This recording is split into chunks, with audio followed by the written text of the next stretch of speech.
Hello and welcome to UDL in 15 Minutes, where educators discuss their experiences with UDL. I'm Louie Lord Nelson, UDL author and leader.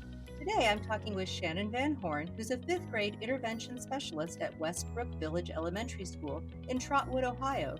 Today, Shannon is going to share how she has brought the mindset of UDL to a building that utilizes a different framework. Hi, Shannon, how are you? I'm doing well. Thanks for having me. Oh, you're so welcome. It's so great to talk to you. Can you share a bit about Westbrook Elementary School? Yes, Westbrook is a fourth and fifth grade building within the Trotwood Madison City School District. Our district is roughly 2,000 to 2,500 kids. Our building houses just under 400 students. We're a very student centered building and staff. We utilize restorative practices. We have a strong PBIS system in place, and we are very intelligent about recognizing and celebrating all of our student success. Nice. So that's interesting, a fourth and fifth grade building. So is there like a K through three building, or how does that work? Our district is structured. We have an early learning center, which is pre-K through first grade, and then there's another elementary building that is second and third grade, and then our building, and then our middle school is sixth through eighth grade, and then the high school, obviously.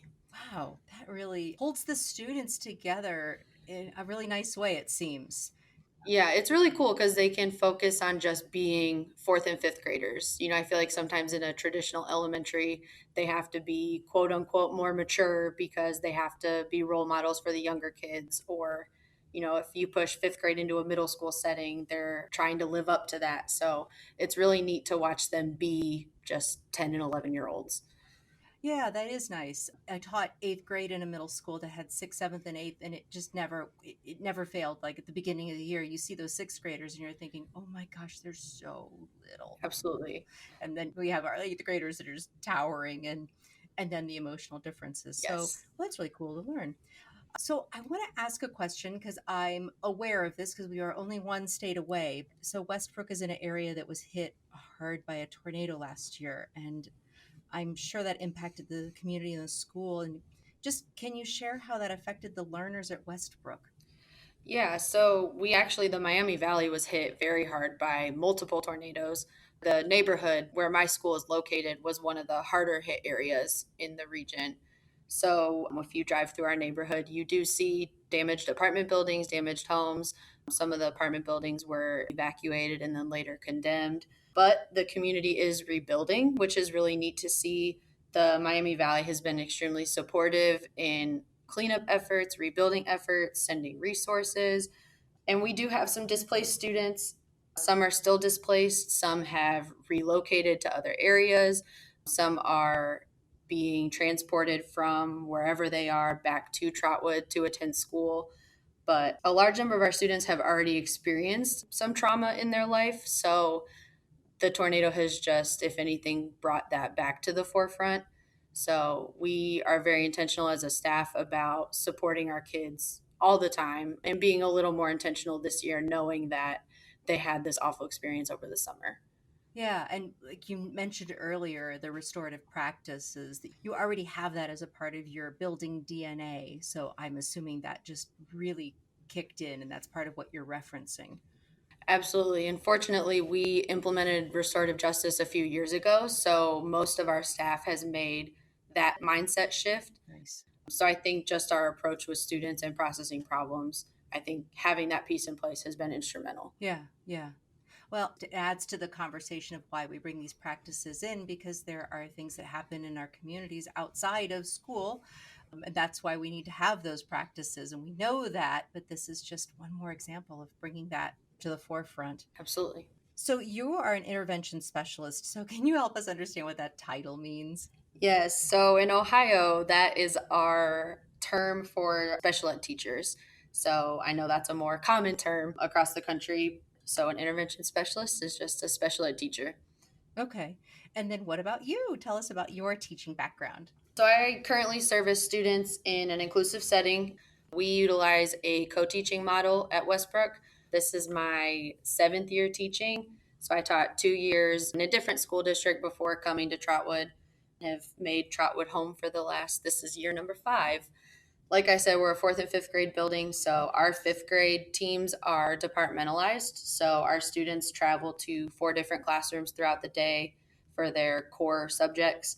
So my co teacher and I teach just reading. And then they travel to science, math, and then we have a combined social studies and writing class. Okay. So you're in a school that hasn't necessarily adopted the UDL framework, as we said in the introduction, but is obviously interested in providing a strong academic and social emotional setting for its learners. So that's really clear. And you've figured out how to bring the framework into the lives of the students you support in a way that it's welcomed by your co-teacher and by your principal. I think it's really important, a really important conversation to have because there are so many educators who've learned about UDL and know its use can lead to strong learner outcomes, but they aren't necessarily in a setting where everyone has learned about the framework or where everyone maybe they're not ready to embrace it yet.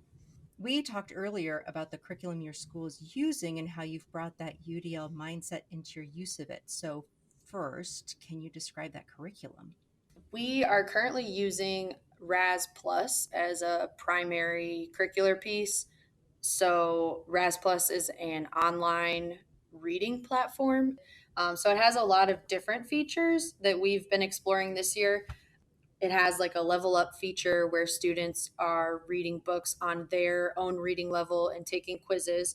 And then as they read those books and pass those quizzes, when they hit a certain number, they increase their reading level by one. RAS uses letters, so they go up to the next letter and the next reading level. It also has interactive activities that our kids have really enjoyed doing. Those activities give them instant feedback. For example, we've been working with identifying multiple main ideas. One of the interactive activities has them dragging main ideas and supporting details from a passage. And so when they hit submit, it gives them immediate feedback. It'll either say, you got them all right, or some of them aren't quite right. You need to go make some changes. And it'll reject the answers that weren't right. So then they just have to work from what they got wrong. They really like that immediate feedback. And then as teachers, we like it because it gives us immediate feedback because it produces then a score, obviously tied to that. So that's a piece that we've really tried to run with.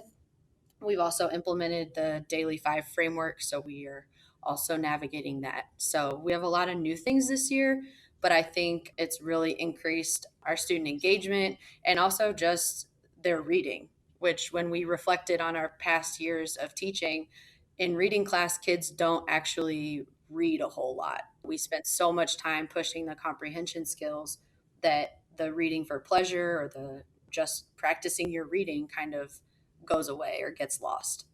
Yeah.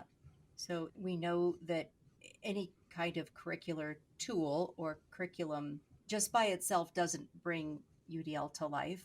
That's all in the implementation of it, but we can adopt tools and resources that can help us in doing that. And it sounds like it's helping you. And so you have a specific story about how you shifted your use of the RAS materials based on your knowledge of variability and goals. So can you share that?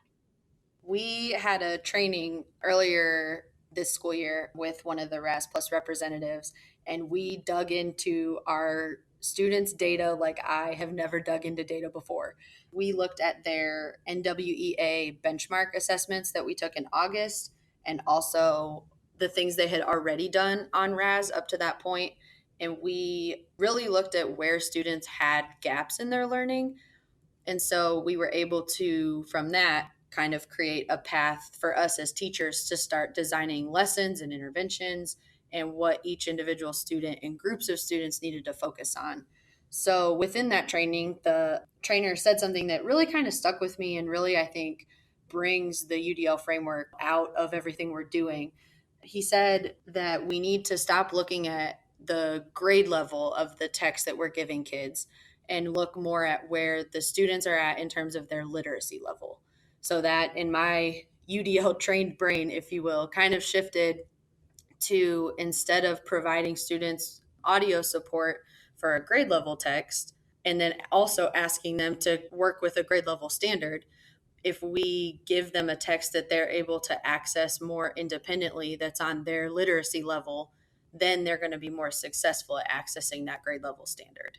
So rather than throwing everything at them at once, we can put them at a reading level that they can really work independently at, but give them a more complex skill so that then they can build up to get there. So it really sounds like knowing the goal, knowing the point of the lesson. So working on comprehension, then providing them with a text that they can read independently, Yes. and then work on those comprehension skills, right? Right. And then when we're looking at sustaining effort and persistence within that engagement guideline, I think when everything is too challenging, students start to tap out. But when they're working with a text that they can navigate, then they're willing to push themselves a little more and maybe persevere a little bit more than they were before.